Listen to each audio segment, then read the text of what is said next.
buenas tardes a todos. Bienvenidos al quinto encuentro del Seminario de Soberanía Alimentaria, Economía Social y Desarrollo. En esta oportunidad tenemos una gran referente en lo que es soberanía alimentaria, que es licenciada en nutrición Miriam Gorban.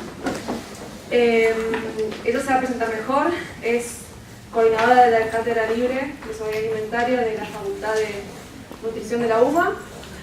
Y bueno, hace décadas que anda en el tema, se lo va a contar mejor. Es un orgullo para nosotros como Facultad de Alimentos tenerla muy presente. Quería pasar algunos avisos parroquiales. Me toca esa parte. En primer lugar, que anda una planilla de asistencia dando vueltas. Es importante para nosotros saber quiénes vienen, cuántos vienen y tener sus mails para poder avisarles de los próximos encuentros. Faltan 3 más. Después también comentarles que ahora en el corte siempre traemos una productora, invitamos a una productora para que traigan unas cosas ricas y después se pueden contactar también con ella. En esta oportunidad es Mariela Mildenberger, de Los Charrúas. Trajo cosas muy ricas, así que cualquier cosa ahí está, levanta la mano. Ella forma parte también de la red de comercio justo Piriweb, que ahora Andrés va a contar mejor qué es, ¿no?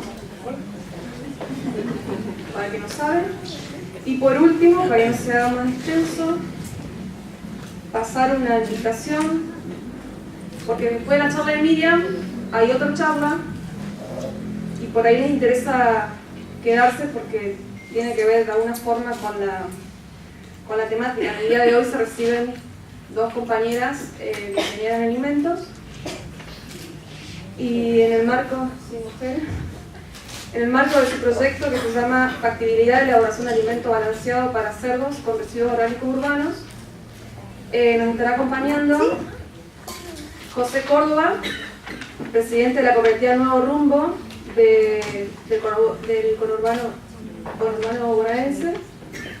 Va a estar hablando sobre un poco, bueno, su experiencia en la cooperativa, sobre economía social en general y sobre este proyecto en particular, así que les invitamos también a quedarse un rato más para escuchar esta experiencia. Los libros que les presentamos están a la venta también. Con el videíto, que esa sorpresa que se Sí, bueno, buenas tardes a todos y a todas. Gracias por estar acá. La verdad que nos pone muy contentos y contentas la convocatoria y saber que hay ánimo para discutir cosas que nos parece que es urgente discutir. Y por otro lado, agradecerle a Miriam. Para nosotros son esas referencias que dan ganas de seguir peleándola y de meterle. Nos hemos cruzado, digamos, y nos ha cruzado la vida en distintas situaciones, pero la integralidad, me parece destacar de Miriam la integralidad de su mirada y de ponerle el cuerpo a esa mirada. Y acá está, ayer hablaba por la radio y contaba que había ido la semana pasada a un lugar y que la semana que viene se iba a otra. Y eso solamente se puede hacer desde la convicción y el compromiso y desde creer que efectivamente las cosas que creemos que están mal se pueden transformar y se pueden transformar actuando en distintos niveles, y uno de esos niveles tiene que ver primero inicialmente con la generación de espacios de discusión donde podamos pensar nuestros modelos productivos, nuestra organización, nuestro Estado, y no solamente desde un interés academicista o científico, sino desde un interés que tiene que ver con el compromiso y de la necesidad de transformar determinadas cuestiones, porque tienen que ver con la dignidad, con la vida y con la posibilidad de seguir, digamos, poniéndonos dramáticos en el marco de una crisis civilizatoria, con la posibilidad de seguir teniendo mundo que habitar. Muy cortito, Miriam trajo 2 publicaciones que vienen construyendo también de manera colectiva, están a la venta. Sale 200 pesos, si no me equivoco, 250 y 150 el otro cuaderno. Son ambos, digamos, recopilaciones de artículos vinculados a la temática que nos convoca, que tiene que ver con la soberanía alimentaria. Varios y varias vienen participando de los encuentros previos. Nosotros cuando empezamos a construir la red, nos parecía que que estaba bueno, además de construirse desde la práctica una experiencia distinta de comercialización, que de algún modo ponga en discusión desde una práctica concreta el modelo productivo hegemónico y nuestras prácticas, incluso desde el plano individual como consumidores. Y empezamos a pensar el desafío de generar instancias de reflexión común, donde nos encontremos a pensar sobre esas prácticas, y un poco el seminario nació de esa inquietud. Los dos encuentros, hubo 4 encuentros anteriores centrados en la temática de economía social, economía popular. El encuentro pasado discutimos un poco desde el modelo de producción primaria, la problemática vinculada a agrotóxicos y salud. Y hacia adelante la idea es, ya aviso, el próximo encuentro, el 13 de octubre, donde va a venir un viejo amigo de Miriam también, Carlos Carballo, de la Cátedra de Soberanía Alimentaria de la Facultad de Agronomía de la UBA, donde con Carlos lo que fundadores de las cátedras somos. Fundadores de las Cátedras Libres de Soberanía Alimentaria ya por el año 2012, Miriam, que la articulación... Esa es la del 2012, pero la primera sale en el 2003 en La Plata. Claro, la primera cátedra es cierto, pero después se va dando un proceso que ahora Miriam va a contar, donde se fueron sembrando semillitas de cátedras de soberanía alimentaria por todo el país. En Entre Ríos tenemos una en Gualeguaychú, en Paraná. Otra en Paraná, y que dice, ¿por qué no? Otra en Concordia, ¿no? Y por qué no, y en Concepción se está preparando también, así que una provincia productiva como esa merece empezar a analizar su modelo productivo. Bueno, vamos, yo hasta acá llegué, le voy a pasar la palabra a la Romy y que hable Miriam y después seguimos. Sí, 5 minutitos más, Miriam. Y como anfitriona en realidad, otra vez le damos la bienvenida, y la verdad que esta vez es récord en la cantidad de participantes, y no esperábamos otra cosa. Porque vino Susana Jiménez y Mirta Legrand. Todo por el sexentenario. Bueno, también tuve... Pero no llegué a los 90 como me anunciaron. Nada que ver, eso fue un error, dice que los diarios quieren. Entonces, en realidad, digo esto de como anfitriona porque queremos hacernos cargo desde nuestra red, y en una cuestión de cuando pensamos este seminario hace muchos meses atrás, empezamos a poner títulos a cada encuentro. Y ese título se suponía que era consensuado con cada disertante, y bueno, no pasó en esta ocasión. Miriam se enteró después de que la llamaron de la radio, de la prensa, de todos lados, que nosotros fuimos como, si se quiere pensar, un poquito polémico, pero en realidad está bueno, digamos, hablar de alimentos ultraprocesados, qué comemos, quién lo define, en el sentido de justamente provocar esta convocatoria y generar este espacio de debate para que podamos intercambiar distintas ideas, distintas formas de pensar, de puntos de vista, y son todos respetados. Y mientras más propuestas distintas tengamos, también es más enriquecedor el encuentro, ¿no? Pero digo, sí, hacernos cargo desde el seminario, porque Miriam viene a hablar de lo que sabe y es referente, que es salud, nutrición y soberanía alimentaria. ¿Y qué pasó por ahí con este título? Por lo menos lo digo muy personal. Mucha gente que no forma parte de la comunidad de la Facu tenía una visión muy positiva y posicionaba a nuestra facultad muy arriba, en el sentido de que valoraba la apertura de nuestra facultad de poder brindar este espacio, de tratar estos temas, ¿sí? Bueno, por ahí acá adentro no fue tan así y hizo un poco de ruido, ¿sí? Capaz algunos no interpretaron bien el tema de las palabras, o de qué se trataba esta charla, o por qué se daba esta charla. Entonces, muy breve, nos gustó poner una foto de los carteles que tenemos por toda la facultad que hablan de compromiso social, ¿sí? Y no solo están pegados, digamos, a nuestra facu, sino que nosotros tenemos nuestra formación, digamos, somos ética profesional y compromiso social, figuran en nuestro plan de estudio, en la carrera de ingeniería, y también está bueno resaltar que, no sé, hay muchos estudiantes, y eso está buenísimo, a que vayan repasando estas temáticas. Nosotros tenemos un amplio rango para dedicarnos en lo que más nos guste, como salida laboral, pero dentro de esas incumbencias está el desarrollo de nuevos productos y la optimización de productos tendientes a mejorar el nivel de nutrición de la población y la eficiencia de la producción. Y la relación de esos procesos con el medio ambiente. Por eso nos gusta mucho, digamos, resaltarlo, porque ese es nuestro deber, ¿sí? Para los chicos. Por último, en nuestro portal de la universidad también tenemos como misión académica, sí, lo que quedó resultada, centrada en la formación de profesionales con valores fundamentados en la verdad, al servicio y transformación de la realidad social y económica. Entonces, como cierre digo, lo tenemos en nuestro portal, lo tenemos acá pegados. A veces pensamos o se ponen palabras de moda, ¿no? Y creo que hablar de compromiso social es una linda palabra y está de moda. Y nos parece como profesionales egresados de esta casa que no pasa porque esté pegado o esté escrito, sino por transformar esas palabras en acción. ¿Sí? Bueno, creemos que justamente este espacio y este intercambio que se va a generar acá es un ejemplo de esta acción. Gracias.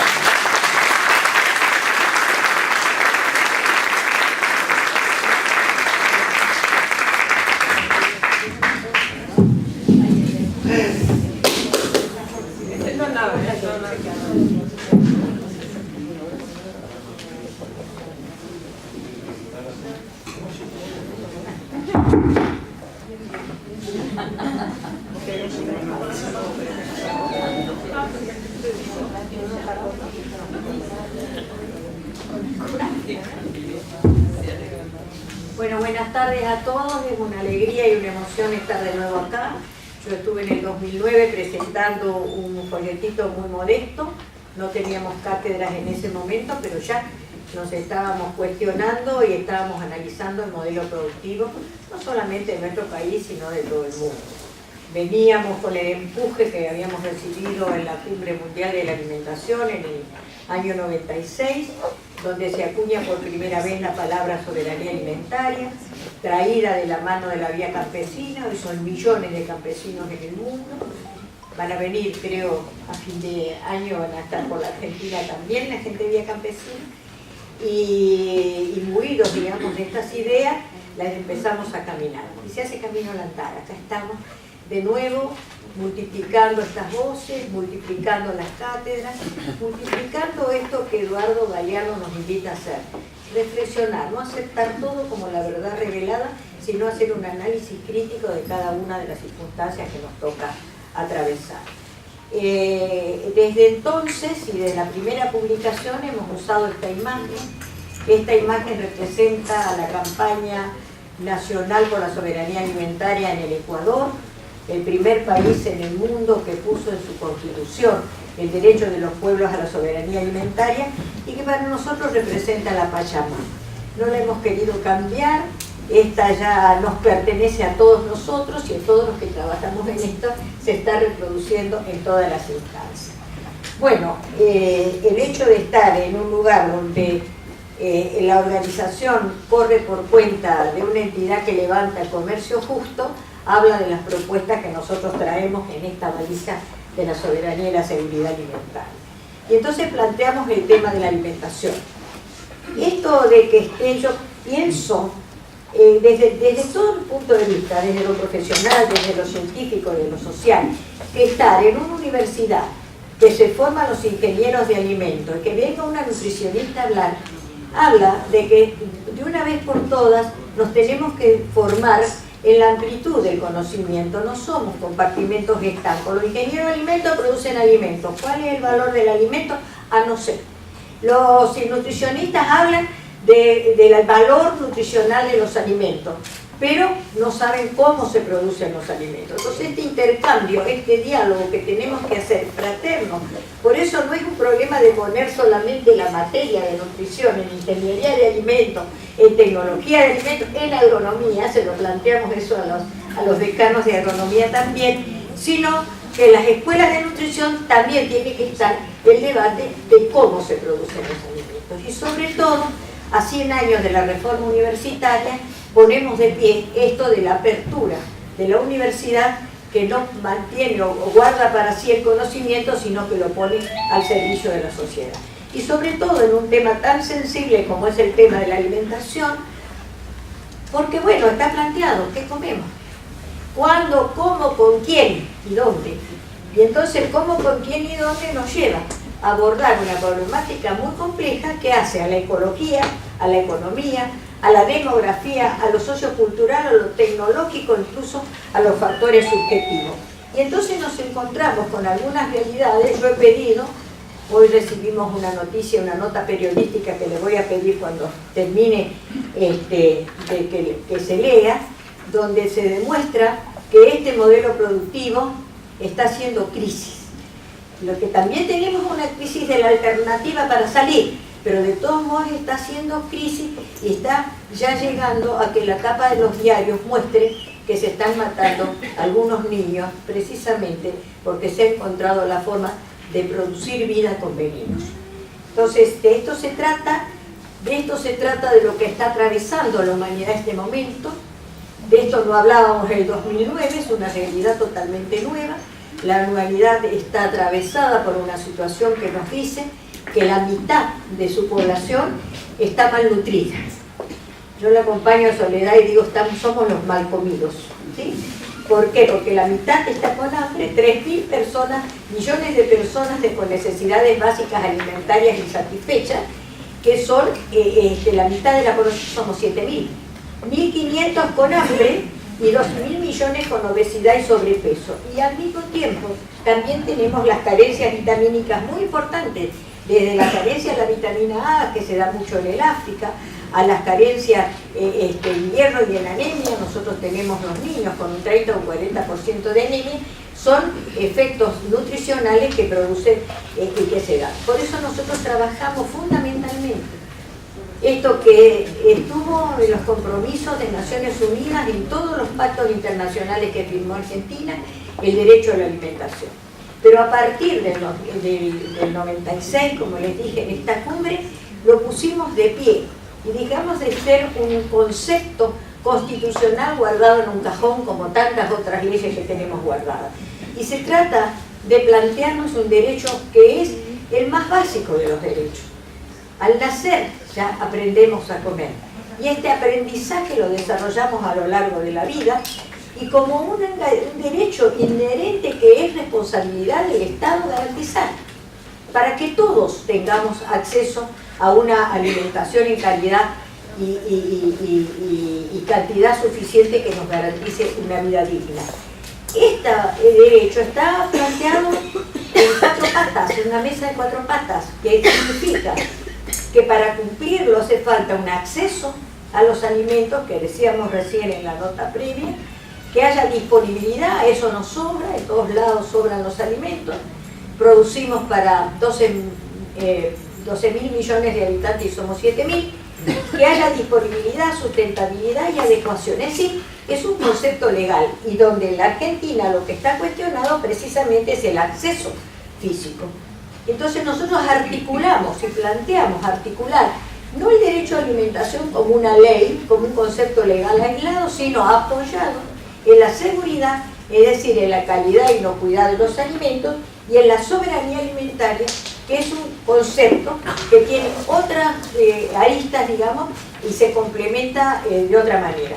Cuando hablamos de la seguridad alimentaria, hablamos de la calidad y inocuidad de los alimentos, y nosotros tenemos que preguntarnos, y lo vamos a ver, si los alimentos que llegan a nuestra mesa responden, digamos, a esos criterios de seguridad, como se plantea en el concepto técnico que nace de la propia FAO como una obligación de los estados de garantizar. Y llegamos a la soberanía. El tema de soberanía es un concepto eminentemente político. El concepto de soberanía alimentaria está vinculado a la soberanía política, a la soberanía económica, a la distribución equitativa de la producción. Y entonces tiene todas las complejidades que ustedes pueden imaginarse. Cada uno de los escalones o de los aspectos de nuestra vida está atravesado por el tema de la alimentación. Y tal es así que cuando hablamos de la crisis, y esto me acuerdo que lo dije en el 2009, y que creo que es, y no lo leí más, pero que es lo que encabeza el folletito anterior, la crisis que se atraviesa en el mundo entero no es una crisis económica y financiera sola, es una crisis energética, es una crisis alimentaria, es una crisis ambiental. Y si analizamos una por una cada una de esta crisis, vamos a ver que en el fondo tienen que ver con la alimentación. Y entonces diferenciamos, porque bueno, en los organismos internacionales, en las cancillerías donde se ocupan de la comercialización al exterior de los alimentos, hasta ahora la palabra soberanía estaba medio prohibida.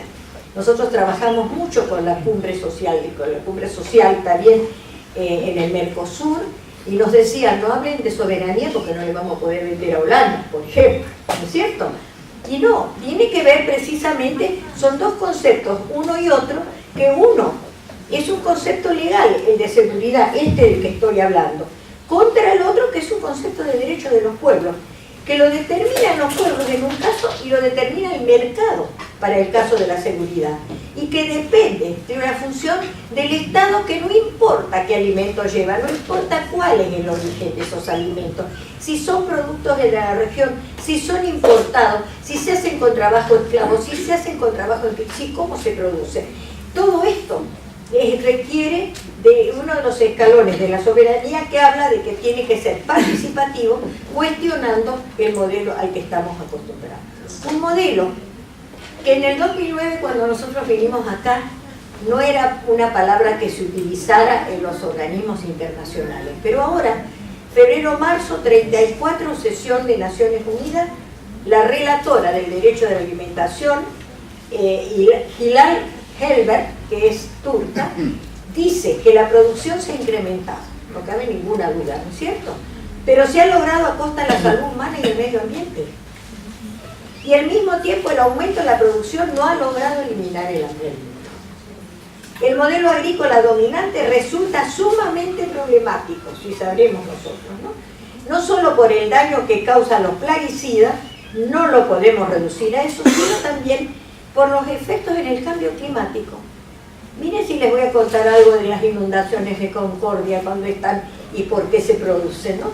La pérdida de diversidad biológica y la incapacidad para asegurar la soberanía alimentaria. La primera vez que aparece en los documentos internacionales esta palabra. Y nos vamos a referir a esto que dije recién sobre la crisis que hace a la actualidad nacional, pero que depende también de lo que sucede en el continente y en el mundo, que se caracteriza por esto que dije al principio, que el problema de la agricultura se trata ahora de producir dinero y no de producir alimentos, que depende de una concentración, o que la característica es una concentración monopólica y transnacionalizada de la industria alimentaria, que a su vez conlleva una dependencia tecnológica, que hace la sustitución de cultivos. Yo aprendí acá, en el 2009, que se levantaban plantaciones de cítricos porque los inversionistas que vienen a especular les rendía más, como les rindió más la soja y amontonaron las vacas, y entonces sustituimos los cítricos por el arándano, que nosotros no consumimos, como decíamos recién, o las alcaparras para producir alcaparra en Mendoza en lugar de los olivos. ¿Qué hacen? A que, por supuesto, es una agricultura sin agricultores, hace al desalojo rural, hace a la mecanización del campo y a la expulsión de estas cinturones de pobreza, estas cinturones de villa miseria que rodean a todas las ciudades de nuestro país en este momento, que conllevan desde sí un proceso especulativo y inflacionario, que hacen a la contaminación química, a la comercialización concentrada, pero que sobre todo actúan produciendo, digamos, desastres climáticos como los que estamos atravesando, y al mismo tiempo necesitan de los medios de comunicación para difundir un modelo que nos lo ofrecen en papelitos celofán y con papelitos de colores, como si fuéramos en la época de las formas coloniales, cuando nos vinieron supuestamente a descubrir y nos vendían los espejitos de color, pero que ya los conocemos y ya no los compramos. ¿Cuáles son las externalidades? Bueno, esta es una gráfica, digamos, un cuadro que Martín Crespi, un docente y un artista, está exponiendo el Museo del Hambre. Es una de las producciones de nuestra cátedra. No es porque vamos a exponer la pobreza, sino porque queremos que el hambre esté en los museos. Ese es el objetivo. Y entonces, acá señala Martín, digamos, todas las externalidades que este modelo produce, desde ya. Entonces, la devastación, estas cuestiones que yo estuve señalando recién. Y entonces vemos el tema de quiénes son los que alimentan al mundo. Los que alimentan al mundo son los agricultores familiares. Son los agricultores que en este momento están arrinconados por la situación de la crisis climática, por la situación financiera, porque no tienen créditos y porque además los programas que protegían esta agricultura, que es la que nos trae el 70% de los alimentos a nuestra mesa, está arrinconada. Todos han leído, la nota de hoy dice que el programa Cambio Rural, que viene del 93, estaba por ser modificado. Bueno, ya hay señales de alerta. Yo estuve en la Cámara de Diputados el otro día y hice esta denuncia, y que el subsidio irá solamente a los argentinos nativos o hijos de Argentina, cuando todos sabemos que la producción hortícola del país, en su enorme mayoría, 50 o 60%, está siendo llevada a cabo por los bolivianos. Pero al mismo tiempo sacando los subsidios y dándoselos solamente a aquellos que tengan rentabilidad en la comercialización, no para el usufructo de la propia familia. Es una cosa realmente compleja. ¿Por qué? Porque, como dice acá, esta agricultura industrial, porque bueno, si no tenemos productores vamos a importar. Y esta es un poco la idea de esta. Hoy sé que hay reuniones. Cuando yo lo dije, enseguida estaba el ministerio ahí, me dijo, no, Miriam, pero mirá, los productores se reunieron ya con el ministro. Sí, pero tuvieron que reunirse con el ministro, y el ministro no leyó lo que escribió. ¿Qué es lo que pasó? Ahí se equivocó. No, dice, yo no lo firmé, pero no me di cuenta. Bueno, entonces, ¿qué firmé? Entonces, este sistema industrial de producción alimentaria abastece al 30% solamente de la población del mundo, pero al mismo tiempo se apropia del 70% de la tierra, el agua y los combustibles que se usan en la agricultura. Esto es lo que nosotros estamos cuestionando. Necesitamos políticas públicas para desarrollar este tipo de agricultura. Y decimos que hay concentración monopólica, acá está. Esto ronda toda, en el internet está. Desde hace muchos años, la nueva enciclopedia británica, todo encontrarlo allí. Estas son las 10 grandes empresas que comercializan los alimentos en todo el mundo. Yo siempre digo lo mismo y lo repito: si estoy en la China, estoy en Japón o estoy en Rusia, seguro que estas marcas las voy a encontrar, así que de hambre no me voy a morir, aunque no sepa el idioma. Más yo que hablo santiagueño básico y licenciado. Pero al mismo tiempo esta concentración no es solamente la comercialización, la producción industrial y la de los supermercados, sino a nivel de la forma primaria, la semilla. Hace pocos años, eso lo saben ustedes perfectamente, había hasta 7.000 en el mundo, ¿no? Empresas químicas y cerealeras y lo que ustedes quieran, que producían la semilla o comercializaban la semilla. Hace 2 años eran 7. Nosotros estuvimos en La Haya en octubre, ya estaba la denuncia en la fusión que no termina de realizarse entre Monsanto y Bayer, pero al mismo tiempo Syngenta con los chinos, DOC con la Chemical, es decir, 3 grandes empresas en el mundo van a dominar la semilla, van a decir qué vamos a comer, qué es lo que vamos a producir, qué es lo que vamos a comercializar. Y nosotros vamos a creer que estamos con la libertad de elegir lo que comemos o lo que cultivamos. Esto significa una situación tremenda que enfrenta la humanidad en este momento. Porque decíamos de que estaba consternado el tema del acceso. Y el acceso está condicionado porque Amartya Sen ya en el 98 decía, no es un problema de producción. Yo lo dije recién, producimos para 12.000 y somos 7.000. ¿Y dónde está el resto? ¿Quién se queda con ese hueco? Y lo dice Amartya Sen. Depende la solución del problema de la alimentación en el mundo. Depende que el acceso sea determinado por los salarios justos, el pleno empleo y el precio justo. Acá tenemos a Pibigüe hablando de comercio justo y precio justo, ¿verdad? Y no podemos resolver el problema y hablar de pobreza cero y de hambre cero cuando tenemos que los salarios han perdido poder adquisitivo, que hay un proceso inflacionario, que UNICEF lo señala en el gráfico de abajo, que ha ido incrementándose y que la cantidad de pobres está en aumento y por supuesto eso significa que no tienen acceso a una alimentación. Depende de la propiedad de la tierra. Y acá estamos, ayer lo vi esto por televisión también. Este mapa se lo hizo el Ministerio de Agricultura 2012-2013 cuando se discutió la ley de propiedad de la tierra para limitar la extranjerización de nuestras tierras. Claro, esa ley la discutimos muchísimo, la peleamos mucho más, se le llegó al 18% solamente como límite, no le fijó límite a los que ya tenían el 1.000.000 de hectáreas, están en la tapa de los diarios en este momento, y nos dieron este mapa, que dice que el promedio es el 6%. Pero si ustedes miran algunas provincias donde está la mayor riqueza, y acá está la Mesopotamia, están ustedes, es el acuífero guaraní, miren, más del 20%, entre el 30 y el 50%, estoy hablando del acuífero guaraní, la Mesopotamia, estoy hablando de la cordillera, miren lo que es Salta, miren lo que es Mendoza, miren lo que es Santa Cruz. ¿Bien? Esto es como cuando dice que el promedio dice de que nos consumimos, ¿cuántos? 56 kilos de carne por año por persona, por habitante, y algunos se preguntan dónde está la carne que me toca a mí. Ahí se quedó con el también. Cuando hablamos de promedio nos pasa esto. En este momento en la Cámara de Diputados, ayer hubo una sesión en este sentido, la semana pasada también, lo que está en discusión es la prolongación de la Ley de Emergencia Territorial que hace que lo que está en cuestionamiento cuestionado es la propiedad ancestral de la tierra de los pueblos originarios.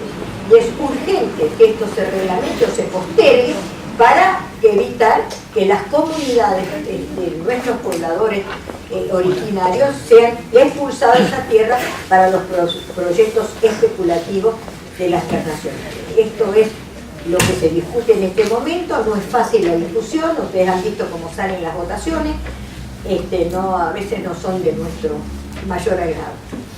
Uno de los problemas de este modelo es el monocultivo.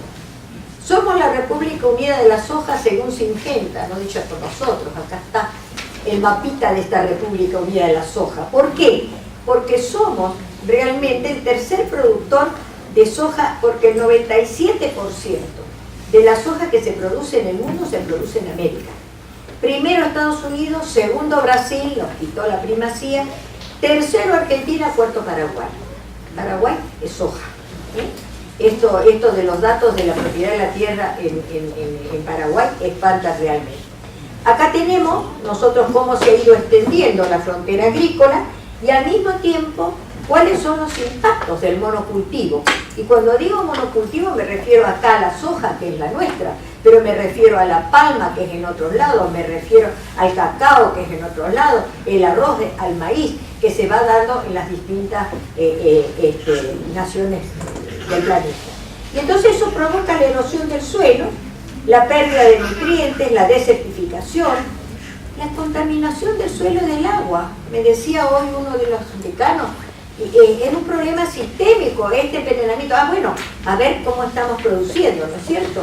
Y al mismo tiempo, por supuesto, afecta a la salud y a la vida, y se acompaña de otras medidas como precisamente el tema de la eliminación del bosque nativo, la expulsión y el hacinamiento que señalamos, porque yo toda la carretera, el camino que estuve viendo, eran plantaciones de eucaliptos y de pinos, que no es la selva y el monte natural, que no es lo mismo, el bosque no es lo mismo.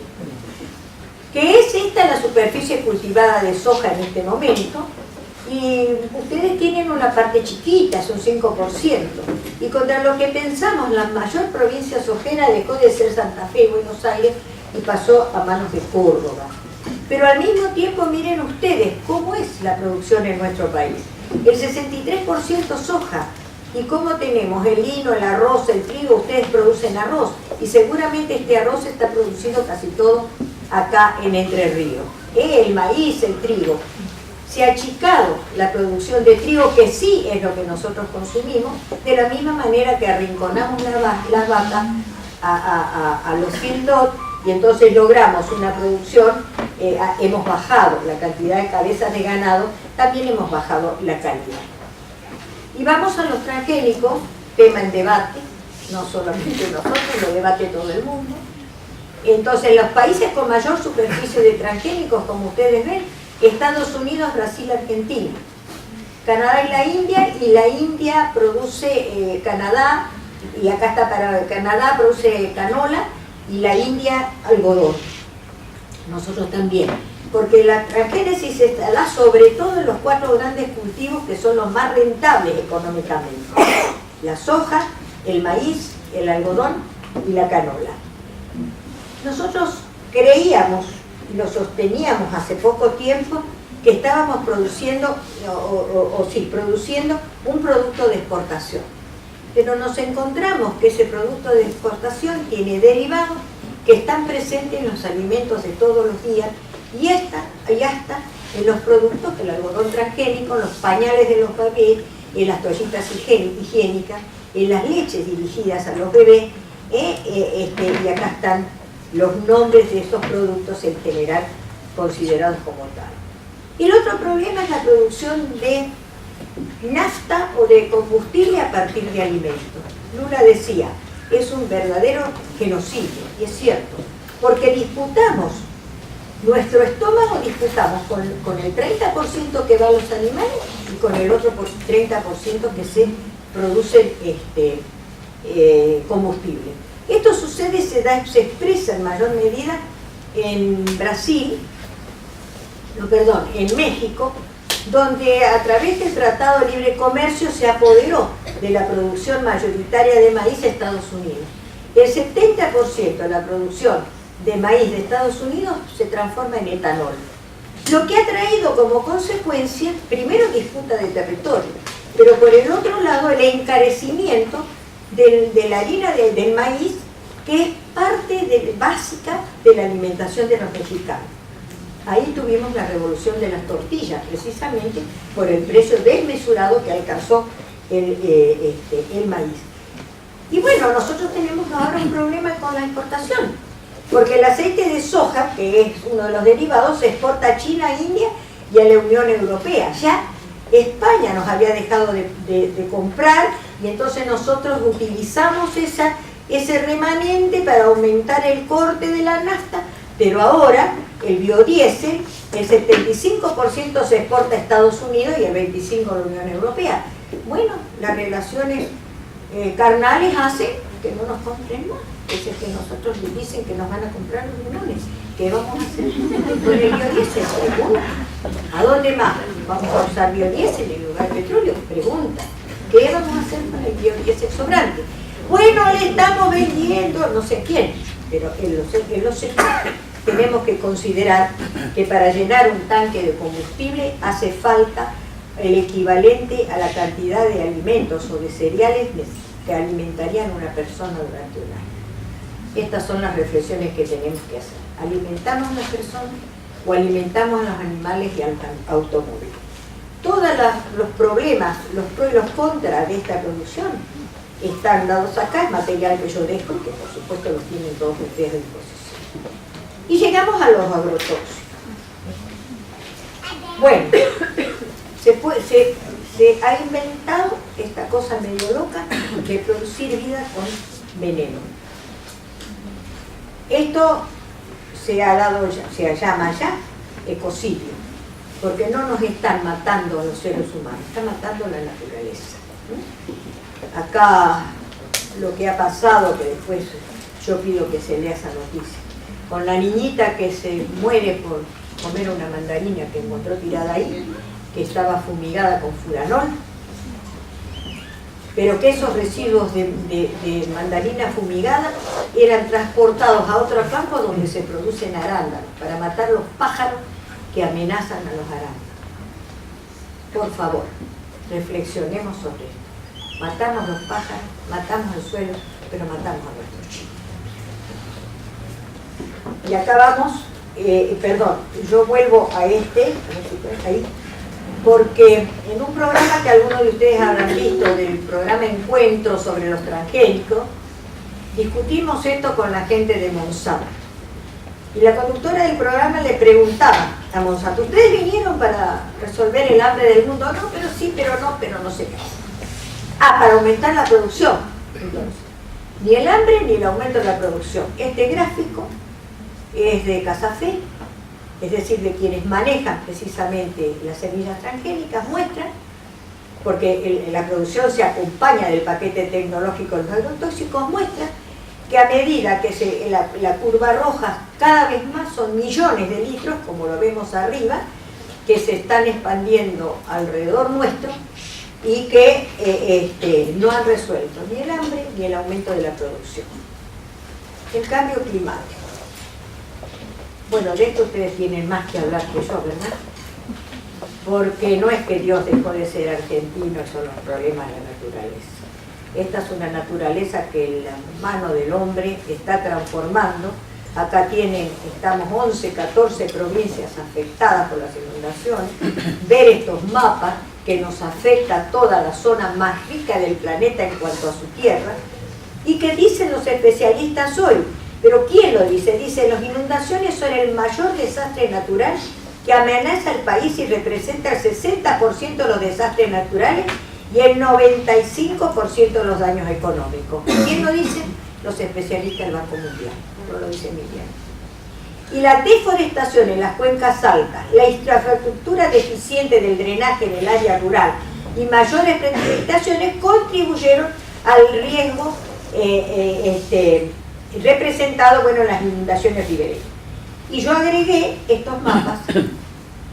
No encontré un mapa de Entre Ríos que me mostrara qué cambios se habían producido acá, pero pido que miren el de Córdoba, lo ha sucedido en pocos años, acá tienen, miren ustedes cómo ha cambiado la naturaleza de esta, claro, se ve poco porque está la luz, bueno, pero este otro, el que está acá, es nada más y nada menos que lo que los afecta a ustedes. Esto no es el Amazonas, era el Amazonas, es la selva paranaense, que ha quedado reducida a este puntito negro que estamos viendo ahí. Yo tengo familiares que son pilotos de avión y me cuentan lo que ven desde el avión en los años.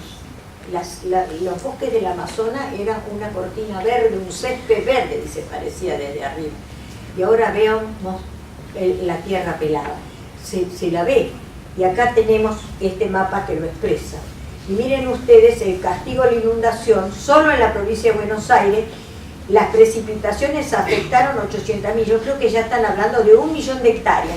Se perdieron 6.000 cabezas de ganado, lo que implicó una pérdida de no sé cuántos millones de dólares. Yo creo que siempre medimos en economía las pérdidas y no vemos el aparato productivo, no vemos la situación social, la situación de los productores. Agregamos este otro problema, el de la inflación. Pensemos que somos el segundo país en el mundo después de Venezuela, en una situación difícil la de Venezuela, crítica, también de resultas del monocultivo. En lugar de soja ellos tuvieron petróleo y abandonaron su característica de país agrícola ganadero. Acá no tiene. Y entonces no han resuelto. País soberano es el país que resuelve el abastecimiento de su población en primerísimo término. Evaluemos los gobiernos en la medida de saber cómo come y cómo está nutrido su pueblo. Y entonces vemos, esto es supermercado chino, miren qué análisis. Del 2005 al 2015 pagamos el arroz 1.25 y se fue a 28 pesos. 2017, ¿cuánto está? Miren la papa, de 32 centavos a 8.50, 2017. ¿Cuánto está? La leche, 68 centavos, 68 centavos. Con algunos mecanismos perversos en la comercialización. En la zona yo donde vivo, Banfield y Loma, se vende a 25, 28 pesos el litro. ¿Saben cuánto se vende en Solano en los barrios pobres? 40 pesos el litro. ¿Cómo no va a bajar el consumo de un alimento básico y fundamental? Y lo dicen los chinos, dice que el poder, se sumó una inflación del 3.300% y una pérdida de poder adquisitivo del 70%. Es decir, que los trabajadores incrementaron 7 veces su salario en la última década y la capacidad de compra se redujo 58 veces. Y esto es lo que me gustó. ¿Cómo cambia la calidad cuando no tenemos por el problema de los precios que seleccionamos? Y seleccionamos lo más barato. Aumentó el consumo de fideos, como dice ahí, y disminuyó el consumo de la carne. ¿Por qué? Hablamos al principio. Concentración monopólica y transnacionalizada. Estos son los 4 grandes que no son del buen humor, que concentran todas las etiquetas de todos algunos. Bueno, yo me tiño las canas, algunos las tienen, y se acordarán del chocolate águila, mermelada Noel, de la campañola, de todo eso. Todo eso está, pero está en manos de 4 grandes firmas, y entre ellas señalo a Nestlé, que tiene el monopolio de 7 marcas de agua, negocio mayor al de las gaseosas en este momento. Pero esa tiene una boca de expendio, se llama supermercado, y los supermercados también transnacionalizados, salvo 1 o 2, concentran o significan en el aparato comercial el 6% de la comercialización, pero concentran el 86% de la facturación. ¿Qué pasa en el mercado frutívoro-hortícola? Altamente atomizada su producción, pero altamente concentrada la comercialización. Y vemos que hay alimentos que le llamamos kilométricos que recorren más de 100 kilómetros, 40%, para abastecer a nuestras grandes ciudades, cuando tenemos que empezar a pensar en la autosuficiencia alimentaria. El agua. Yo hablaba hoy antes de sentarme, que todos los países del mundo, donde a veces queremos que viven mejor que nosotros, por supuesto, cuando se sientan en un restaurante le ponen la jarra de agua, no le ponen la botella y se la factura, es la jarra de agua. Si nosotros pusiéramos en la mesa a nuestros niños, repitiéramos el ejemplo, y resulta que Rosario, me enteré hace poquito, tiene la ley de la jarra. Así como se logró que se saque el salero de los restaurantes están obligados a poner la jarra de agua en la mesa. Entonces pensemos para el municipio de Concordia. Hagamos la ley del jugo. Entonces pongamos los jugos en las escuelas, los jugos en los comedores industriales, los jugos en los restaurantes y sobre todo porque es una producción excedentaria en esta zona. Bueno, como ustedes ven, consumimos poca agua y muchas gaseosas, ¿no es cierto? Lideramos el consumo de gaseosas en el mundo, que algunos lo han señalado como un honor y nosotros lo señalamos como una gran preocupación, porque eso conlleva otra serie de problemas de salud que se asocia al consumo exagerado de azúcar, y acá está el tema de las golosinas. Y bueno, yo hago una cuenta, yo vivo entre Lomas y Banfield, 6 cuadras de cada una de las estaciones. En esas 6 cuadras ya conté 4 pizzerías, 3 vendedoras de empanadas, 8 kioscos y una verdulería. Y esto es una realidad. Miren cómo se han multiplicado los kioscos de golosinas. Digamos, como no es un tentempié, estamos produciendo un problema serio, porque además significa un marketing, una publicidad dirigida en especial a los niños, aprovechándolo a Tevez, a Messi, a las figuritas, a los payasitos, a los Don Mickey, pero que al mismo tiempo son, el 64% no son saludables.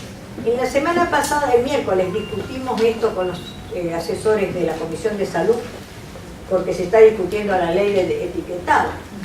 Y bueno, algunas leyes salen rapidito, pero otras como estas que benefician a la alimentación y a la vida de la población, se la pasan de una gestión a la otra, pierden estado legislativo. 100 proyectos de ley hay que, si ustedes los leen, van a ver que es como si el diputado de acá, de esta puerta, no se habla con el despacho del otro, porque se copian los programas, o son los mismos en síntesis, no se juntan y hacen uno solo, y lo aprueban, ¿no? Eso cuesta mucho más. El consumo de carnes, por supuesto, bajamos el consumo de carne, aumentamos el pollo, que es más barato. ¿Qué voy a decir del pollo acá en Entre Ríos? No, mal no puedo hablar del pollo, al contrario.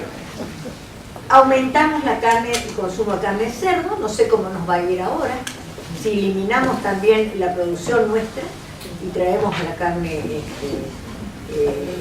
enfriada o frisada, congelada desde Estados Unidos, va a liquidar nuestra producción regional desde allá.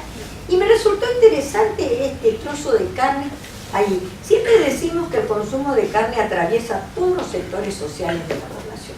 Pero miren ustedes este gráfico, resulta ser que los sectores pobres consumen más carne, el corte es otra cosa, porque es picada, más carne que los sectores más ricos. Miren ustedes, la punta esta, hay 14% de los sectores de las clases sociales más elevadas consumen menos carne. ¿Por qué? Porque consumen más pescado, porque consumen más pollo, porque hay una diversificación en su mesa a la que no tienen acceso los otros sectores. Bueno, esto nace con la crisis. Esto es la alternativa del comercio justo.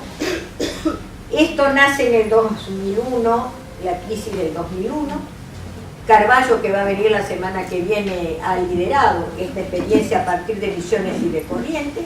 Hoy las ferias están en las universidades, donde tenemos el diálogo directo del productor con el consumidor y donde aprendemos todos a consumir productos estacionales y productos de otra calidad o de producción agroecológica. ¿Para qué les voy a contar a ustedes? Vamos a ver qué va a pasar con nuestras producciones si seguimos importando la cebolla de la India y la frutilla. Lo de la frutilla me tiene obsesionado, lo digo todo. Porque nadie me puede explicar. Su frutilla de Coronda tiene un sabor especial, ¿no? Me van a decir que no, ¿no es cierto? ¿Y qué sabor tiene la frutilla congelada que viene de Polonia? ¿Por qué va a ser más barata? Pero encima está en una zona donde están los efectos de los resabios de las radiaciones de Chernobyl. ¿Y qué SENASA nos va a controlar la importación? Controlamos lo que se va y lo que entra. Acá está la cuestión. Y entonces tenemos el verdurazo, el yerbatazo y todas las protestas, las economías regionales en contra. Pero fíjense, aumentó 250%, y esto el año pasado, la carne de cerdo. Y las golosinas el 60%. Yerba mate. De Andes, yerba tanto palo. El 145% había aumentado la importación de yerba del único lugar que puede venir para aquí, o del sur de Brasil. Importamos yerba. Bueno, es como para ponerse a pensar realmente, ¿no? Y el aumento de la... Miren, las naranjas. 3.500 toneladas de naranja. Mandarina de Chile y de otros países. Bueno, ¿qué vamos a hacer con la naranja? Vamos a poner la ley de la... Bueno, estos son, digamos, pantallazos de las características de nuestro modelo. Vamos a la otra cosa. Yo quiero contarles el Tribunal de la Haya, porque fuimos partícipes, nos invitaron precisamente porque afuera no nos entienden a nosotros como país. ¿Por qué tenemos tantos problemas? ¿Pero por qué somos tan protectores y tan revoltosos?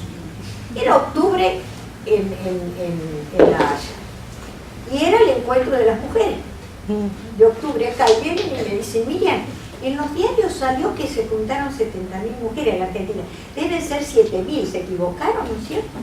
No, le digo, son 70.000. ¿A dónde has visto? ¿En qué país se van a juntar 70.000, 70.000 si acá no podemos juntar 1.000?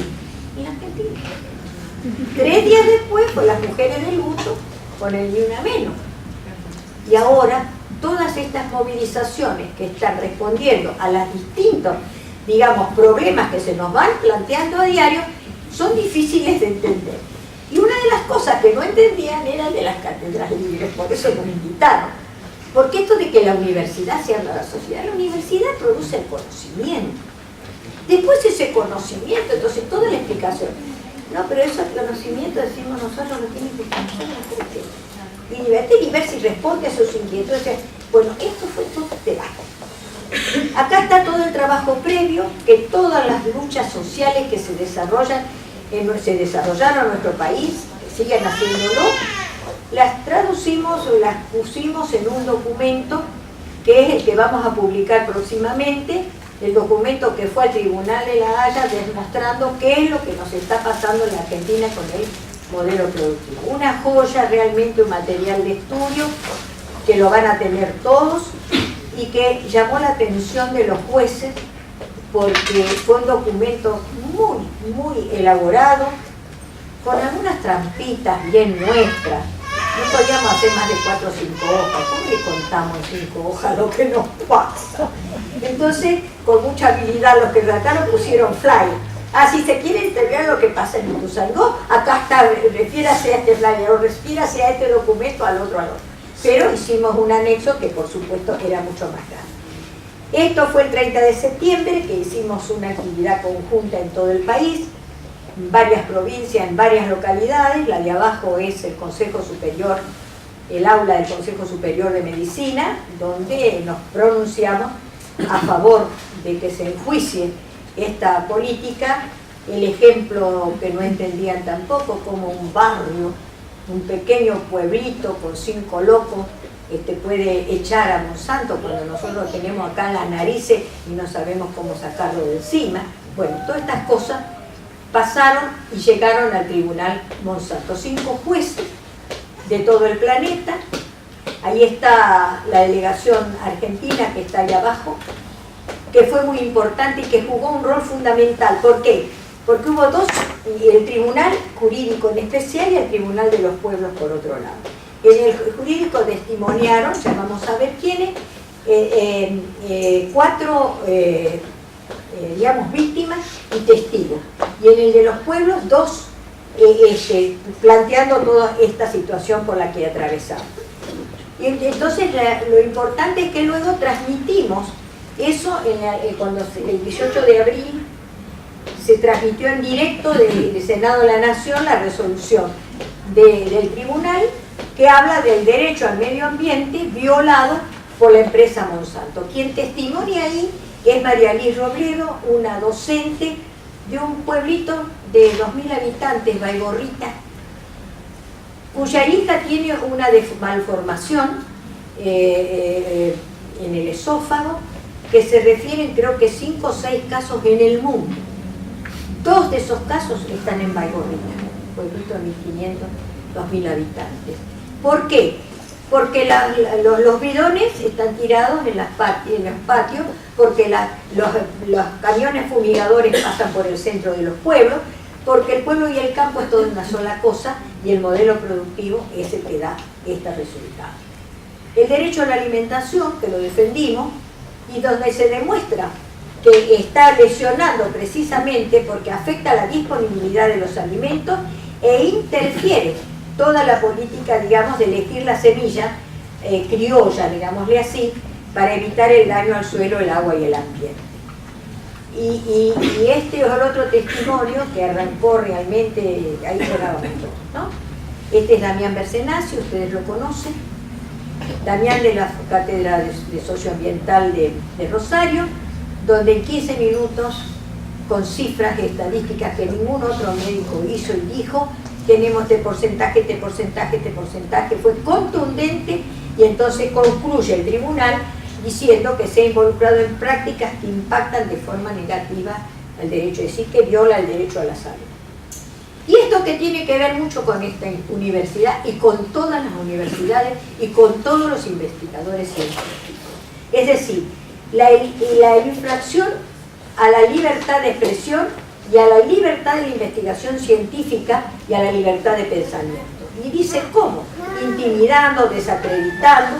Este es Andrés Carrasco, el primero que denunció las malformaciones en los anfibios, producto de estos agrotóxicos, y que fue incluso humillado, fue maltratado en la propia universidad, a la que nosotros por lo menos logramos rescatar y poner en el aula magna, porque él dice bien, no saben que no pueden tapar el sol con la mano. Hay pruebas científicas y sobre todo centenares de pueblos que son la prueba viva de la emergencia sanitaria. Y así llega el crimen de ecocidio, causar daño severo, destruir el medio ambiente. Es decir, nosotros somos parte de la naturaleza. Y esto de matar los pájaros que afectan al arándano o de que se mueran los niños porque pisaron un resto de glifosato, o porque se desaparezcan las ranas o desaparezcan las lechuzas, y se altere de esta manera el ambiente, es realmente un crimen de ecocidio. Pero donde dice algo que es muy importante: la primacía, se afirma la primacía de la legislación internacional de derechos humanos y ambientales por sobre la legislación internacional del comercio e inversión.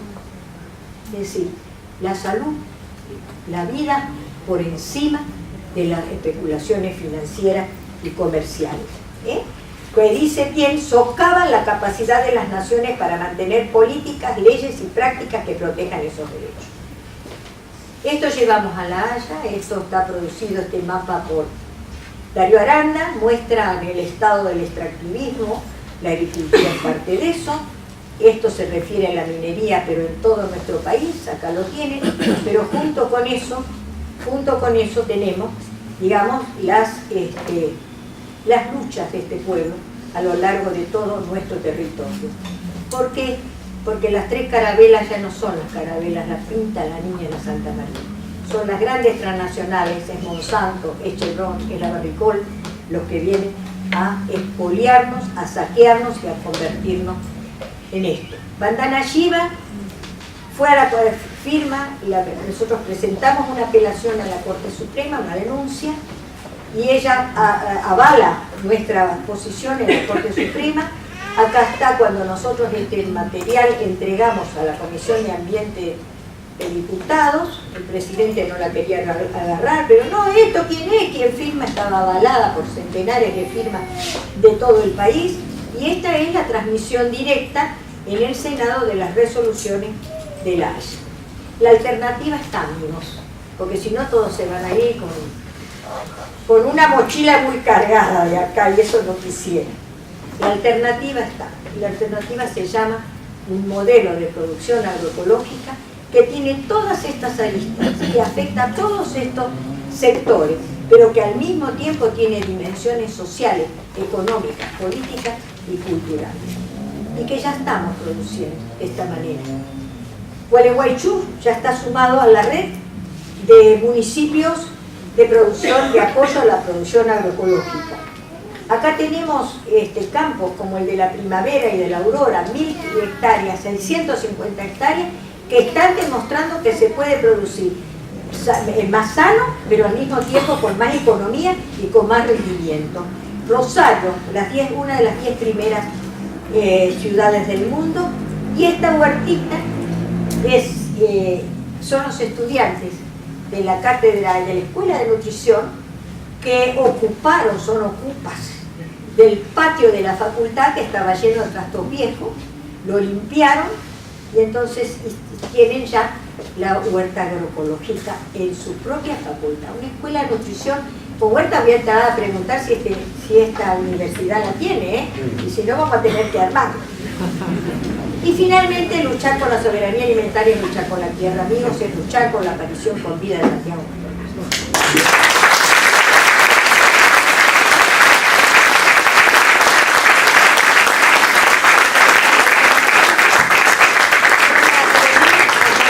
Esta imagen que me regalaron los mexicanos, en realidad la transformamos, estaba envuelta con la bandera mexicana, y dice: consumidores al grito de guerra. ¿Y qué dice? Consuma productos elaborados en el país, no importados. Dice, organice las compras o las organizaciones sociales, y todo esto que estamos diciendo, y que es la síntesis de la economía social, el comercio justo y el consumo responsable.